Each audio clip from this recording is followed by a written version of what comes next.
Olá, meus irmãos, a paz do Senhor. Eu sou o professor Júnior Queiroz e essa aula aqui é a aula de número 1. A matéria é o número 4, livros poéticos, do nosso curso básico em teologia do Seminário Ele Cristã, que se localiza em Goiânia, Goiás. Vou mostrar aqui, ó. Ele é esse número 4 aqui, livros poéticos, né? São 12 lições aqui desse módulo, tá? E esse seminário é mantido e administrado pela Igreja Evangélica Assembleia de Deus, Ministério Jardim América. Vamos lá para a introdução. A Bíblia é a única fonte da revelação divina e ela é absoluta em regra de fé e prática. Então, em regra de fé e prática cristã, em prática religiosa, prática como queira chamar, ela é a única regra e ela é absoluta, tá? E a sua rica coleção de livros, né, apresenta gêneros literários bastante variados, bastante diversos, e ao mesmo tempo uma completa unidade entre eles, né? Curiosamente singular, né? Porque foram escritos em épocas diferentes, por pessoas diferentes, de níveis diferentes, tudo diferente, e eles têm ali uma unidade incrível, né, nos livros bíblicos, tá? Bom, esses livros, as sagradas, chamadas de Sagradas Escrituras, foram cuidadosamente organizados em partes, tá? Então, nós temos duas partes principais, que é o Antigo Testamento, nós chamamos de AT, Novo Testamento, NT, né, que são as duas partes principais. Essas duas partes ainda são subdivididas, né? O Novo Testamento é dividido em evangelhos, livros históricos, epístolas paulinas, epístolas gerais ou epístolas universais e livros proféticos, tá? No AT, do Antigo Testamento, por sua vez, ele é dividido em livros da lei, né? Que é o Pentateuco, né? Livros históricos, livros poéticos e livros proféticos, tá? Dividido nessas partes aqui. Esse material tem o propósito de estudar os 5 livros bíblicos considerados livros poéticos, que são o livro de Jó, o livro de Salmos, o livro de Provérbios, o livro de Eclesiásticos e o livro de Cântico dos Cânticos. 5 livros é esses aqui que nós vamos basear o nosso trabalho, tá? Esses livros são assim designados por serem escritos, na sua maior parte, na forma poética, tá?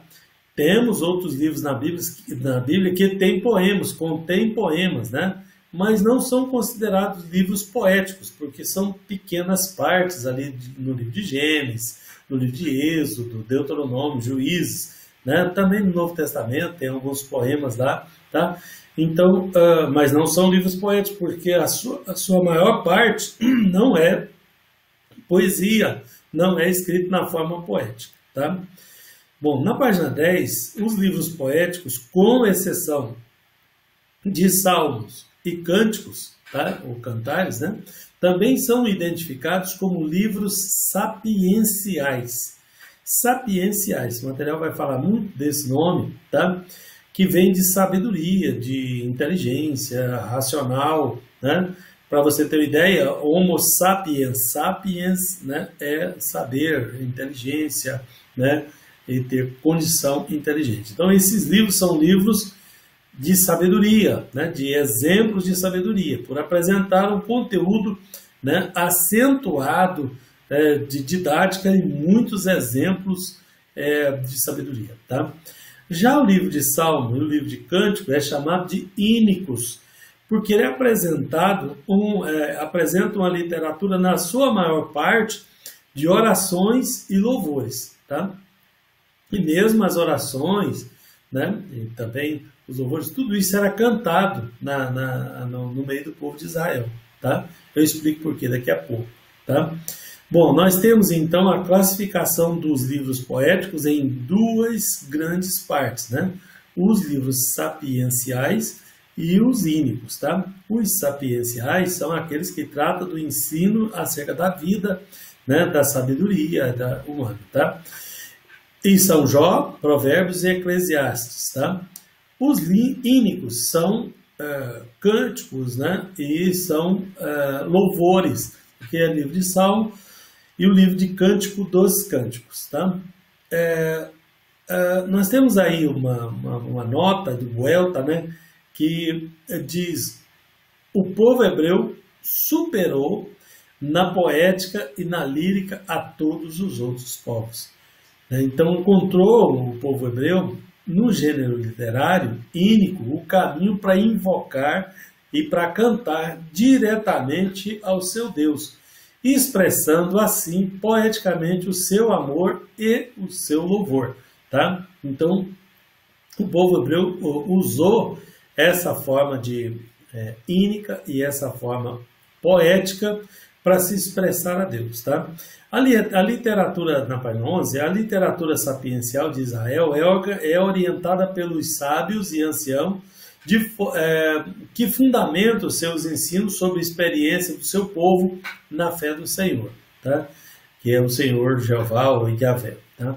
Já as obras ínicas, né, especialmente, oferecem uma brilhante demonstração da vida do homem e do seu relacionar com Deus. Então, a vida cotidiana do homem é tratada aqui nas obras ínicas, tá? Contudo, a relevância dessa preciosa parte da Bíblia não está só no valor literário, mas, acima de tudo, ela está na sua inspiração divina, porque conta, no meio dos canônicos, que nós já falamos disso em outra lição, né? No cânon, as obras que foram consideradas inspiradas por Deus, elas têm regras para isso, tá? Para ser considerada canônica, e estão esses livros aí. Então, acima de ser uma preciosidade literária, né? De ser uma preciosidade poética, né? Ou lírica, ou como queira, ela é uma preciosidade inspiração de Deus, né? Inspirados por Deus para nos trazer, para nos conduzir e para nos orientar, tá? Bom, aqui nós vamos para o capítulo de número 2, capítulo 1, que está na página 13, né? Vamos falar de contextualização. A poesia era de fato uma linguagem comum nas civilizações antigas, tá? Perceba que não só Israel, como outros povos fizeram uso desse magnífico estilo literário. O motivo principal era, talvez, né, no caso de Israel, para que as pessoas guardassem, né, gravassem. Então, passava ali as orientações de Deus para o seu povo, e aquelas orientações eram transformadas na forma poética, na forma de cânticos, né? Isso para facilitar a memorização, porque quando nós cantamos, nós memorizamos melhor, nós retemos mais do que cantamos, né, do que lemos. Então, por isso era feito assim. Por outro lado, tinha poucas pessoas que sabiam ler e escrever, né? Lembrem-se que nesse tempo que nós estamos falando dessas poesias, desses escritos do Velho Testamento, é uma época muito antiga, né? Nós estamos falando de 1.600 anos antes de Cristo, né? E a imprensa só foi inventada 1.500 anos depois de Cristo. Então temos aí um lapso de mais de 3.000 anos entre isso lá e a imprensa, né? Os livros impressos. Então era tudo feito manuscrito de forma arcaica, né? Com poucos recursos. A língua hebraica não oferece muitos recursos também literários, né? Mesmo assim, esse material é de uma qualidade literária tremenda, né? E grande parte das orientações de Deus para o povo de Israel foi dada na forma poética, né? Na forma de cânticos, tá? Então se cantava isso diariamente para que aquela palavra fosse transmitida às pessoas de geração em geração. Então isso era a regra, né? No meio do povo de Israel, que o pai transferisse para o filho e isso se passasse de geração em geração, tá? Por isso, grande parte desse material foi feita na forma de cânticos, tá? A literatura poética do Oriente, né, no Crescente Fértil, aí cita o Crescente Fértil é uma região do planeta considerado o berço das civilizações, né? Ali onde iniciou todas as civilizações. Crescente porque ela tem um formato da Lua, né? Da Lua crescente, ali pegando a Mesopotâmia, que é considerada o início de tudo, né? Que fica mais ou menos onde é o Iraque hoje, né? Ali entre o rio Tigre e o rio Eufrates, né? E dali se estende, né, até o mar Mediterrâneo e tal, e faz aquela meia-lua ali, né, chamado de crescente fértil, tá? E desde antigamente, né, essa literatura dessa região foi composto, né, provérbios, fábulas, poemas, hinos de louvor, né, retratando o sofrimento, elementos naturais, os reis, deuses e por aí vai, tá? As populações, os povos que ali viviam, né, antes mesmo de Abraão, antes mesmo dos tempos registrados na Bíblia, né, que lá aquela parte bíblica ali que tem muito pouco escrito, né, aqueles povos ali todos já se utilizavam desse recurso, né, a literatura poética era muito abundante. Inclusive muita coisa de que tinha tradição lá foi aproveitado na Bíblia, né? Nós temos muitos textos bíblicos que foram aproveitados da literatura antiga lá, tá?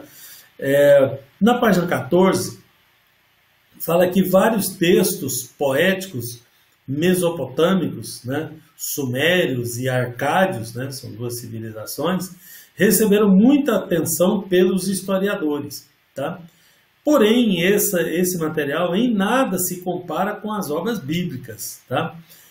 Serve como livros históricos, para pesquisa histórica e por aí, tá? Mas nada comparado com a Bíblia, né? Não existe livro no mundo que se possa comparar com a Bíblia.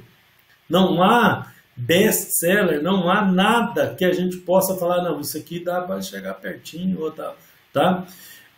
Então, a Bíblia é de longe o melhor escrito, né? O melhor livro que existe, tá? Os textos sapienciais bíblicos são superiores, né, em todos os aspectos, tá? Críticos, literários, né, com destaque ao seu conteúdo religioso, né, claramente monoteísta, tá? O conteúdo da Bíblia é mais religioso, né, e traz esse aspecto religioso e claramente monoteísta, ou seja, que crê num único, teísmo, Deus, né? Então, crê num único Deus, tá? Num único e verdadeiro Deus. Então, os textos bíblicos e os textos antigos lá também, né, apontavam para isso no início, depois foram modificando. Ainda existem, né, grandes religiões monoteístas que não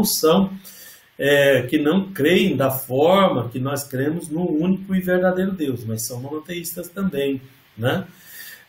No mundo antigo, somente Israel criou uma mensagem capaz de lidar com a situação ética da vida e profundos aspectos da humanização do homem.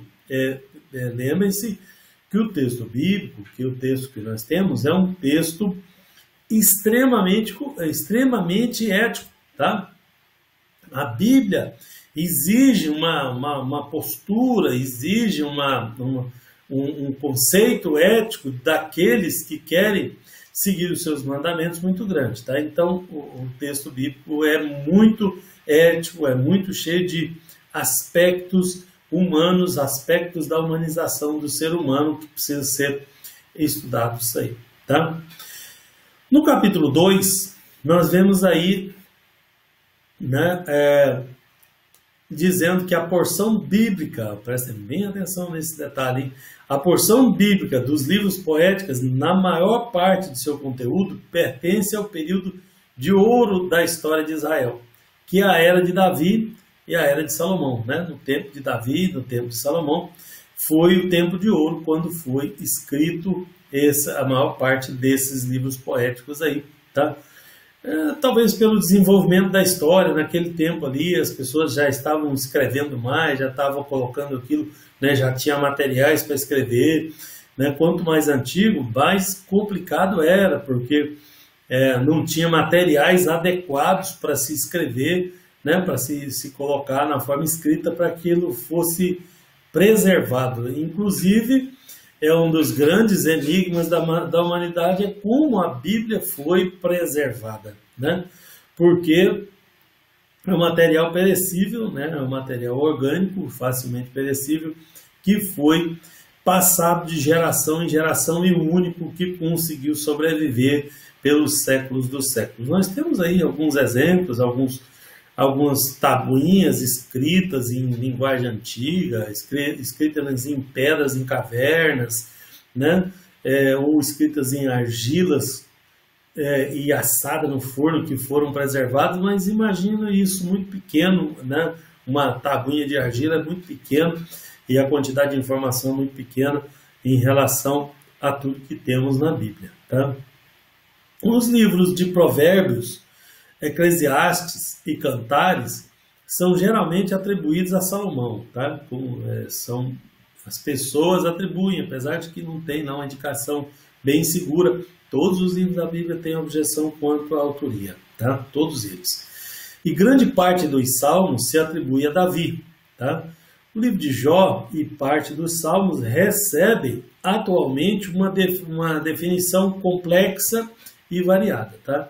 Alguns definem que o livro de Jó, por exemplo, né, é como o período dos patriarcas. Nós estamos falando do período aí de 1800 anos antes de Cristo, tá? 1600 anos antes de Cristo, que é o tempo de Abraão, por exemplo, né? Assim como outros, né, afirmam ser obra, uns falam que é do tempo dos patriarcas e outros falam que é obra pós-exílica. Pós-exílica não está muito longe, né? Que está ali naquele período de 400 anos entre o último profeta do Velho Testamento e o livro de Mateus, o Novo Testamento, tá? Então tivemos ali um lapso de 400 anos nesse meio, né? Nesse meio aí foi o período pós-exílico, né? Que se refere aí, algumas pessoas acreditam que o livro de Jó fora escrito nesse período, e outros afirmam que foi lá nos tempos dos patriarcas. Mas lembre-se, esse material, quanto mais antigo, mais difícil é de se definir, de se afirmar sobre datas, quando foi feito, quando deixou de fazer, porque era difícil de registrar isso e o tempo foi passando, né? Então, quanto mais antigo, mais complicado é, tá? No capítulo 3, nós vamos falar das características gerais para a interpretação da poesia bíblica, tá? É preciso levar em consideração que a poesia bíblica, sendo um texto antigo, requer uma interpretação gramatical, literária, histórica e teológica, um negócio mais técnico, tá? Porque é muito antigo, né? Então vamos lá. Quanto ao significado espiritual, considere, ao ler qualquer parte da Bíblia, o aspecto espiritual da interpretação. Então, a Bíblia é um livro espiritual, dirigido pelo Espírito Santo, conduzido, né? Inspirado pelo Espírito Santo. Então, considere a parte espiritual na interpretação bíblica, né, de qualquer parte da Bíblia, né? Não temos como excluir isso ou aquilo. Tudo deve ser considerado aí, tá?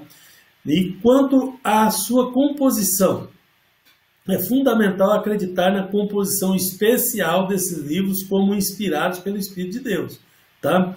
Então, nós temos que considerar o aspecto espiritual e temos que considerar também que é a composição, que é a autoria final, que quem fez a Bíblia, que quem produziu a Bíblia foi o Espírito Santo de Deus, colocando, inspirando homens de Deus na terra, para que eles pudessem transmitir a mensagem de Deus. Então, a Bíblia é a mensagem de Deus, e a poesia não é diferente disso, as poesias bíblicas, tá? Quanto à sua interpretação geral, a escrita bíblica foi elaborada por pessoas diferentes, em épocas diferentes, em línguas diferentes, em lugares diferentes, tá? Por isso, né, prestem atenção nisso, por isso é necessário um olhar minucioso e cuidadoso de cada trecho da Bíblia. Pois existem evidências entre a sociedade pós-moderna, a sociedade atual, né, e a sociedade dos textos bíblicos poéticos. Tá? E tem umas diferenciações, né? Temos várias, existem diferenciações. Vou citar 3. Tem a diferenciação temporal, né? Diferenciação do tempo, né? Tem a diferenciação contextual, do contexto que eles viviam, no contexto que nós vivemos, né? Esse contexto tem que ser considerado. E tem a diferenciação linguística. As línguas são muito diferentes, né? O hebraico, por exemplo, para vocês terem uma ideia, ele quase se perdeu, né? No tempo pós-exílico, né? Quando ia se ler a Bíblia, né? Quando Esdras cita lá, quando ia ler o livro, que eles já tinham perdido esse livro há muito tempo, localizaram o livro, mas quando ia ler, tinha que colocar intérprete.